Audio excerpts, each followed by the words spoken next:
لا حول ولا قوة إلا بالله العلي العظيم. حسبنا الله ونعم الوكيل، نعم المولى ونعم النصير. أعوذ بالله السميع العليم من الشيطان الرجيم. بسم الله الرحمن الرحيم. الحمد لله رب العالمين، والعاقبة للمتقين، والجنة للموحدين، والنار للكافرين. حبيب إله العالمين، سيدنا ونبينا وشفيع ذنوبنا مولانا بالقاسم محمد. اللهم صل على محمد وعلى أهل بيته الطيبين الأطهرين الأنجبين المظلومين المعصومين، ولا سيما على بقية الله في الأرضين. سلام على طه وياسين. أما بعد، فقد قال الله تبارك وتعالى في محكم كتابه الحكيم، وهو أصدق القائلين وقوله الحق.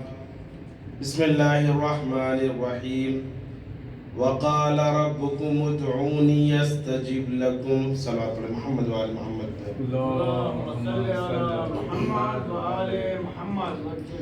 عزیزان محترم، صاحبان نظر و فکر، کل ہماری جو گفتگو کا آغاز ہوا اس میں دعا سے متعلق کچھ باتیں آپ کی خدمت میں پیش کی گئیں کہ دعا کے معنی کیا ہے اور دعا کسے کہتے ہیں، مانگنے والا کیسا ہے اور جس سے مانگا جا رہا ہے وہ کون ہے اور کیسی ذات ہے. ساتھ میں اس بات کا بھی آپ کی خدمت میں عرض کیا کہ کون سی چیز اللہ سے طلب کرنی چاہیے اور ہماری دعا کیسی ہونی چاہیے. اور اس بات کی بھی طرف اشارہ کیا گیا کہ بعض اوقات انسان کی دعائیں قبول نہیں ہوتی ہیں، تو جس طریقے سے عبادت میں تقرب شرط ہے اور دوسرے شرائط پائے جاتے ہیں، ویسے ہی دعا میں بھی کچھ شرائط پائے جاتے ہیں. اور ان شرائط میں سے دو شرطوں کو آپ کی خدمت میں پیش کیا کہ سب سے پہلی شرط یہ ہے کہ ہمیں یہ دیکھنا ہوگا کہ جس سے ہم مانگ رہے ہیں اس کی معرفت ہمیں ہے یا نہیں ہے، جس سے مانگ رہے ہیں اس کی شناخت ہمیں ہے یا نہیں ہے. اور کچھ روایت آپ کی خدمت میں پیش کی گئی تھی. دوسری شرط یہ بیان کی تھی کہ محرمات سے انسان کو پرہیز کرنا چاہیے، گناہوں سے پرہیز کرنا چاہیے. اور کچھ روایت اس سے متعلق آپ کی خدمت میں پیش کی گئی. آج کل جو بحث آ کر رک گئی وہ تیسری شرط یہ تھی کہ انسان جب دعا کر رہا ہے تو ضروری ہے وہ اپنی کمائی کو حلال رکھے، یعنی اس کا رزق و روزی حلال پر مبنی ہونا چاہیے. ہمارے چھٹے امام جعفر صادق علیہ السلام اس چیز کی طرف اشارہ کرتے ہوئے فرماتے ہیں: من سرہ ان یستجاب دعاء فلیطیب کسبہ. جو شخص بھی چاہتا ہے کہ اس کی دعائیں مستجاب ہو، قبول ہو، فلیطیب کسبہ، تو ضروری ہے کہ وہ اپنے مال کو، اپنے کسب کار کو حلال طریقے سے حاصل کرے. ضروری ہے کہ وہ اس کو پاکیزہ رکھے. پاکیزہ کس معنی میں؟ پاکیزہ اس معنی میں کہ غیروں کا حق نہ چھینا گیا ہو، امام کا حق نہ چھینا گیا ہو، غیروں سے بغیر اجازت کے نہ لیا گیا ہو. جتنی مختلف شاخیں آپ مجھ سے بہتر جانتے ہیں. تو انسان کی زندگی میں اس چیز کا بہت اثر ہے. حلال روزی کا اپنی جگہ پر اثر ہے. ایک شخص امام جعفر صادق علیہ السلام کی خدمت میں آتا ہے اور آنے کے بعد کچھ سوال کرتا ہے. اس میں سے ایک سوال کسب و کار کا ہے. تو امام علیہ السلام تقریر کے لیے اٹھتے ہیں اور تقریر میں اٹھنے کے بعد بیان کرتے ہیں کہ جناب موسیٰ کے زمانے میں ایک شخص ہے کہ جو عبادت کر رہا ہے اور خدا سے دعائیں مانگ رہا ہے، لیکن کئی سال تک، ایک روایت 33 سال کی آپ کی خدمت میں بیان کی، وہ الگ ہے کہ خود انسان کو معلوم ہونا چاہیے کہ میں کس منزل پر فائز ہوں. من عرف نفسہ فقد عرف اللہ. انسان جب یہ جان لے گا تو اللہ کی طرف متوجہ ہوگا. تو یہاں پر اس شخص نے کسب و کار سے متعلق سوال کیا. امام تقریر کے لیے کھڑے ہوتے ہیں اور کھڑے ہونے کے بعد بیان کرتے ہیں کہ بنی اسرائیل میں ایک عابد ہے جو اللہ سے دعائیں کر رہا ہے. جناب موسیٰ کبھی ادھر جاتے ہیں کبھی ادھر جاتے ہیں, دیکھا وہ سجدے میں ہے. صبح سے رات ہو جاتی ہے مگر وہ دعائیں کر رہا ہے. ایک مرتبہ جناب موسیٰ اس کے قریب چلے گئے. جانے کے بعد کہا کہ اگر میرے ہاتھوں میں ہوتا دعاؤں کو قبول کرنا تو میں تیری دعاؤں کو قبول کر چکا ہوتا. اس کا مطلب کیا ہے عزیزوں؟ اس کا مطلب یہ ہے کہ توسل اہل بیت کا ہو سکتا ہے, توسل انبیاء کا ہو سکتا ہے, لیکن اجابت اہل بیت کے ہاتھوں میں یہ نہیں ہو سکتا. اجابت خدا کرے گا, اور یقیناً ایسا ہے وَمَا تَشَاءُونَ إِلَّا أَن يَشَاءَ اللَّهُ. اہل بیت کچھ چاہتے ہی نہیں مگر یہ کہ خدا چاہے, اور خدا بھی کچھ نہیں چاہتا اس لیے کہ رضایت اپنی وہاں پر دے دی. وہ کچھ نہیں چاہتا مگر یہ کہ اہل بیت کچھ نہ چاہے. دونوں طرف سے لازم و ملزوم ہے. تو یہاں پر جناب موسیٰ کہتے ہیں کہ اگر میرے ہاتھوں میں ہوتا کہ میں تیری دعاؤں کو قبول کرتا تو میں ابھی تک دعاؤں کو قبول کر چکا ہوتا. جناب موسیٰ نے کیا دیکھا؟ اس کے سجدوں کو دیکھا. جناب موسیٰ نے کیا دیکھا؟ اس کے عبادتوں کو دیکھا. ظاہر ہے کہ انسان کی زندگی پر عبادت اثر رکھتی ہے, اور انسان کی صداقت میں عبادت اثر رکھتی ہے, انسان کے لین دین میں عبادت اثر رکھتی ہے. لیکن اگر عبادت کو انسان سب کچھ سمجھ لے تو یہ بھی نہیں ہونا چاہیے, اس لیے کہ مختلف مقام پر اہل بیت نے اس کی طرف متوجہ کیا ہے. یہاں پر جناب موسیٰ کا جیسے ہی یہ کہنا تھا, خداوند عالم نے کہا اے موسیٰ قیامت آ جائے گی مگر میں اس کی دعا کو قبول نہیں کروں گا. فرمایا عرض کی پروردگار عالم وجہ کیا ہے؟ تیرا عابد ہے, تیری عبادت کر رہا ہے, اور تو اس کی دعائیں قبول کیوں نہیں کر رہا ہے؟ امام علیہ السلام روایت میں فرماتے ہیں کیوں؟ لِأَنَّا فِي بَطْنِهِ حَرَامًا وَفِي ظَهْرِهِ حَرَامًا وَفِي بَيْتِهِ حَرَامًا. موسیٰ میں اس کی دعا کو اس لیے قبول نہیں کروں گا کہ اس کے بطن میں, اس کے پیٹ میں جو ہے وہ حرام کا ہے, یعنی اس نے جو کھایا ہے, جو کمایا اور جو کھایا ہے, اس کے پیٹ میں جو کچھ ہے وہ حرام کا ہے. وفی ظہرہی حراما, اور جو اس کی پیٹھ پر جو پہنا ہوا لباس ہے وہ بھی حرام کا ہے. وفی بیتہی حراما, اور جو گھر میں جمع کیا ہوا ہے وہ بھی حرام کا ہے. تو جب اس نے کسب و کار میں حرام طریقے سے کام لیا ہے, موسیٰ میں اس کی دعاؤں کو قبول نہیں کروں گا. بس میں اپنے بیان کو سمیٹوں گا, اس لیے کہ آج صحیفہ سجادیہ سے متعلق کچھ خدمت میں عرض کرنا ہے. ایک شرط آپ کی خدمت بیان کی, کسب و کار حلال ہونا چاہیے. چوتھی شرط جو بیان کیا گیا, حضور قلب اور رقت کے ساتھ دعا کرنا چاہیے. رسول اسلام فرماتے ہیں اعلموا ان اللہ لا يستجیب الدعاء من قلب غافل اللہ. یاد رہے حضور قلب ہونا چاہیے. جان لو کہ دعا کی ایک شرط یہ کہ حضور قلب کے ساتھ دعا کرے, رقت کے ساتھ دعا کرے. امن یجیب المضطر اذا دعاه ویکشف السوء. اضطرار, مضطر جب انسان ہوتا ہے تو جو انسان کے قریب ہوتا ہے وہی اسے یاد آتا ہے. اگر وہ جس سے مانوس, اگر باپ سے وہ مانوس ہے, جیسے ہی اضطرار ہوتا ہے فوراً باپ کی آغوش میں جاتا ہے. ماں سے مانوس ہے تو ماں کی آغوش میں جاتا ہے. لیکن اگر حقیقی غنی مطلق خدا سے مانوس ہے تو اضطرار کے وقت خدا کے پاس جاتا ہے. اور کون ہے جو اضطرار کی آواز سنے سوائے تیرے؟ تو یہاں پر رسول اسلام فرماتے اگر قلب غافل کسی کے پاس ہے تو اس کی دعا قبول نہیں ہوتی ہے. اور ایک جگہ پر امام جعفر صادق اسی تقریر میں, جیسے آپ کی خدمت میں عرض کیا, اسی تقریر میں امام فرماتے ہیں کہ جناب موسیٰ تقریر کر رہے ہیں, واعظ و نصیحت کر رہے ہیں, اور واعظ و نصیحت اتنی سخت ہو گئی کہ مجمع میں گریہ برپا ہو گیا. لوگ رونے لگے, اتنے میں ایک شخص ایسا بھی ہے جو کھڑا ہو گیا، اپنے چہرے کو تماچا مارنے لگا، اپنے کپڑے کو پھاڑ دیا۔ اس کے بعد اس کی یہ حالت دیکھ کر، یہ سین ایسا تھا کہ اس حالت کو دیکھ کر جناب موسیٰ بھی ایک دم اضطراب میں آگے کہ یہ شخص وہ ہوا کیا ہے۔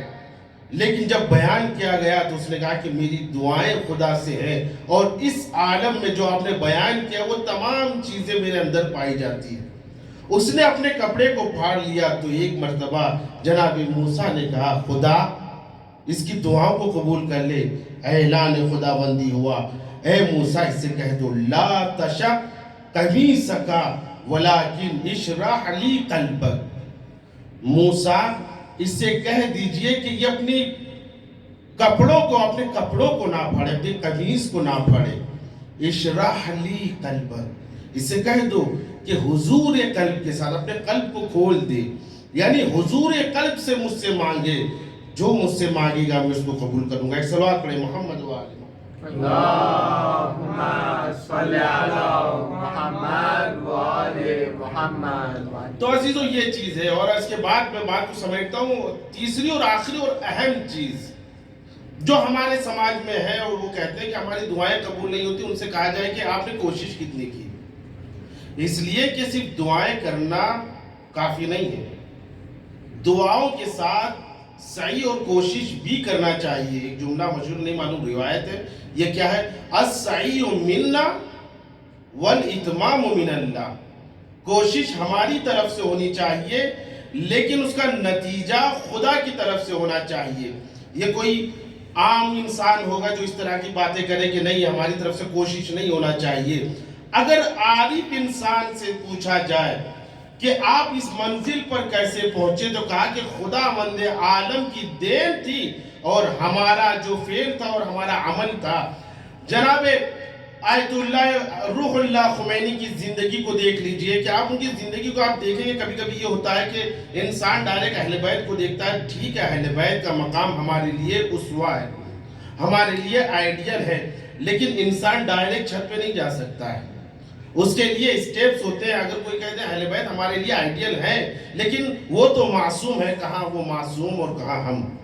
لیکن اللہ نے اس دنیا میں کچھ عارفوں کو بھی رکھا ہے کہ ان کی زندگی کو دیکھ کر انسان کو سیکھنا چاہیے۔ جب یہ انقلاب آ گیا، جس زبان پر شاہ کا نام تھا اس زبان پر امام خمینی کا نام آ گیا، اور مرد پر شاہ کا اعلان ہونے لگا، اور امام خمینی زندہ باد زندہ باد کا اعلان ہونے لگا، تو امام خمینی سے کسی نے پوچھا کہ یہ بتائیے کہ اب انقلاب آنے کے بعد آپ کو کیسا محسوس ہو رہا ہے؟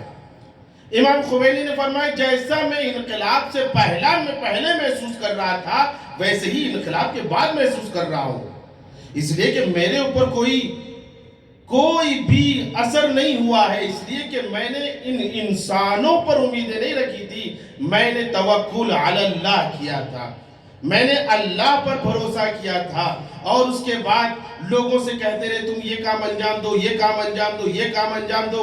لوگوں نے کہا مصلحت نہیں ہے ہم ان کے ساتھ ٹکرا جائیں، مصلحت نہیں ہے ہم ان سے بات کریں، مصلحت نہیں ہے ہم ان کی مخالفت کریں، مصلحت نہیں ہے۔ تو امام خمینی نے فرمایا نہیں، یہ بات جو کہہ رہے ہو غلط ہے، اس لیے کہ ما معمور بے وظیفہم نا معمور بے نتیجے۔ ہم معمور بے وظیفے، ہم کو چاہیے کہ ہم عمل کو انجام دیں، نتیجہ اللہ کی طرف سے ہوگا۔ السعی منا والاتمام من اللہ۔ لہذا انسان دعا کرے، اپنی طرف سے کوشش کرے، لیکن نتیجہ اللہ کی طرف سے ہوگا۔ اسی لیے رسول اسلام فرماتے ثلاثۃ ترد علیہم دعوتہم، تین لوگ ایسے ہیں کہ جن کی دعائیں ان کے منہ پر مار دی جائے گی۔ ان میں سے ایک کا تذکرہ کروں گا، رجل جلس فی بیتہ، ایسا انسان جو گھر میں بیٹھا ہو، وقال، اور کہہ رہا ہو یا رب ارزقنی، پروردگار اللہ مجھے رزق دے دے، پروردگار اللہ مجھے رزق دے دے، فیقال لہ، اس سے کہا جائے گا کیا، علم اجعل لک السبیل الی طلب الرزق، کیا ہم نے وہ راستے قرار نہیں دیے تھے کہ جہاں سے رزق کو حاصل کرنا چاہیے؟